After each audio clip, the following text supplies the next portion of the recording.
Yo, now Fumi just said, you gonna shake your ass and make me that moolah.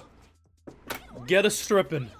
Like, I still think he's an asshole and a douchebag, but the fact that we manipulated him into thinking that he's gonna marry our bird daughter so he listens to every word we say is hilarious. The nips are right there. Like, right about here. Now, granted, she might have areolas, but even if she had small, that's putting in work. That's putting in work. That's a bold wardrobe choice. Until the end of my days, I will stand tall fighting off the internet who keeps telling me that this show is trash. I feel like I am the embodiment of the meme of, yes, you are all wrong. You make sure you drop a like, share your support, subscribe. If you're new around here, Patreon is where I catch all my Shield Hero reactions. I don't know if I'll keep this one on the channel. I don't know, last week did alright. Let me know if you still want me to keep covering this. I mean, at the end of the day, it's just me against the internet, it feels like. But here's the thing with Shield Hero, it's really brilliant because as much negativity as the show has had from Season 2 onwards, it's remained to be one of Crunchyroll's most streamed shows every time it releases. And at the end of the day, shows like The Beginning After the End prove that just because there's a lot of outrage online, it doesn't stop casual watchers who don't really talk about stuff online from watching it, because even that show is still one of the most streamed shows over on Crunchyroll. The thing is I deadass think this is one of the strongest Shield Hero episodes, period. And a lot of people are going to be raising their eyebrows. What do you mean? There's not a big action set piece, or there wasn't any major character revelations. But what was brilliant is this was an episode that felt like we've done a lot of hard work. We did a lot of heavy lifting over the past couple of seasons. And it feels like things are finally coming together. We are building up, got the Phoenix, the Waves, all these different things. And we got much more allies. The people back home are a lot stronger and prepared than the last time a big wave or anything happened. And the idea that now we're back on sea, we're trying to locate, and it's just, everything is coming together in a way that doesn't feel ham-fisted or contrived, but rather hard work being paid off. And I think one of the best things that I can highlight about why this show excelled past season 1 is the King.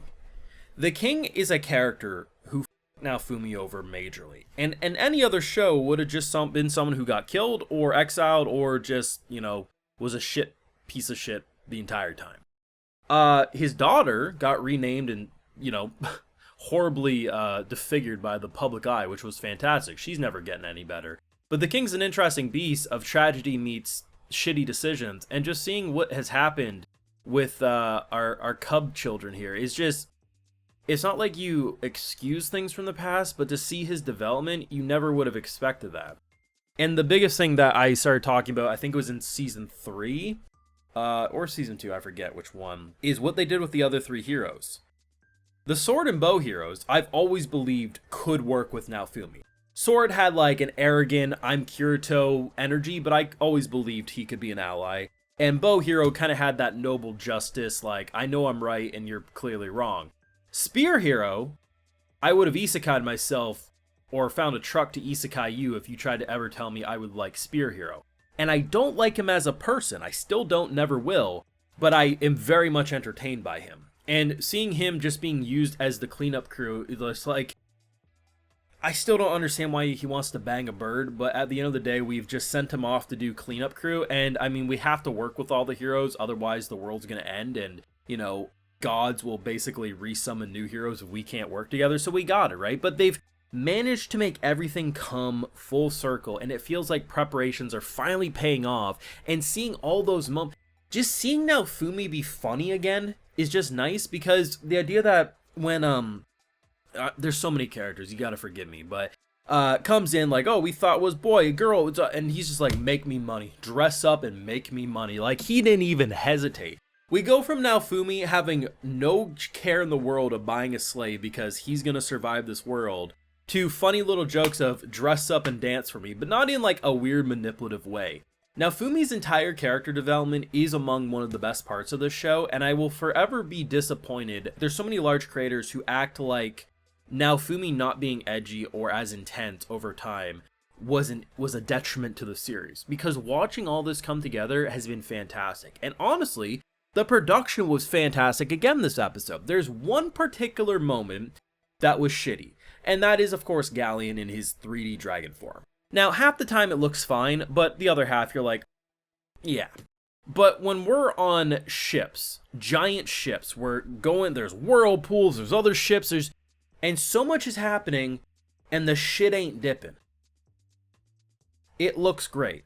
Season 3 looked great. You cannot convince me otherwise. You can't gaslight me otherwise. And Season 4 is looking even better. Season 1 probably is still the best looking season overall, just as a standard art consistency. But I do think some of the big action set pieces of both Season 3 and 4 have matched a lot of the action set pieces of the first season. But either way, when Shield Hero first dropped, it was kind of like the isekai I had been waiting for. It was one of those shows that just did it right. And while Season 2, yes, may have left a bitter taste in my mouth at points, I still liked the ideas of where it was clearly going politically. And like I said last week, you know, Season 3 and 4 are just kind of payoff seeing it all happen. And I imagine the final stretch, you know, last few episodes of this season will be a pretty big epic battle. But I like that they're not just rushing there. I like seeing the preparation. Like, the last time something big happened at the village, it just felt like we were underprepared. Where this time, it feels like they're prepared. They're, you know, like I saw last week so many people on Reddit. I know, r/anime is god-awful, I get it, but sometimes you get some good discussion. They were confused why Naofumi was already going back home.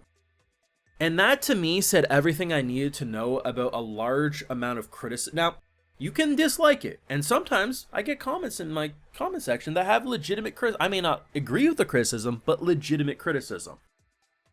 But a majority of it is just brain dead takes. Because if you paid attention, you would understand why he went there, why he came back, and what everything is happening. It's not... The amount of top-rated comments on last week's Reddit thread about them confused on why he's already going back home, bro. I'm truly, truly convinced most people that are still watching this and not really liking it are watching on 5 times speed and barely reading the subtitles. Because that's the only way it would make sense. You are free to not like the show, but I would highly recommend if we are 4 seasons into something and you're not vibing with it to go watch another show. Because I know damn well I wouldn't still be watching it if I thought it fell off as hard as people are making it out. Why am I still loving it? Even when half the time my YouTube feed my YouTube subscribers don't want me to cover it? Because I love it. That's why Season 3 was a Patreon exclusive, basically, because it was awesome. I loved it. I loved watching it, and, you know, people over there enjoyed it too. Seemingly people want Season 4 more than they want Season 3. We'll see. This might remain to be a weekly series if you keep it up, but, you know, don't be shocked if I paywall it, because, at the end of the day, I can only take so many people telling me Shield Hero is absolute shit before I'm just like, okay, I'm gonna ignore you and go watch it in peace. But great episode. I'm not going to say it's like the overall best episode ever, but like it is among one of the best episodes I've seen in years from Shield Hero. And that's coming from someone who liked the previous years of Shield Hero, even if Season 2 was the weakest overall. Let me know your thoughts down below though. What did you think of this week's episode, and where you think we're going to go in the next couple? Let me know. Leave a like if you enjoyed, subscribe if you're new around here. Of course, Patreon, full live reactions and exclusives. Like I give video shoutouts to every single one of my patrons. So today we got Max Storm, Andrea Ramades, Kamozo Beat, Samuel Soliday, Kokono1110, Kenneth Dade, Wayne Aldaquist, Daniel Sharp, Old Man, and we also have David. So I appreciate the support, everyone. Please take care. You all have a good one.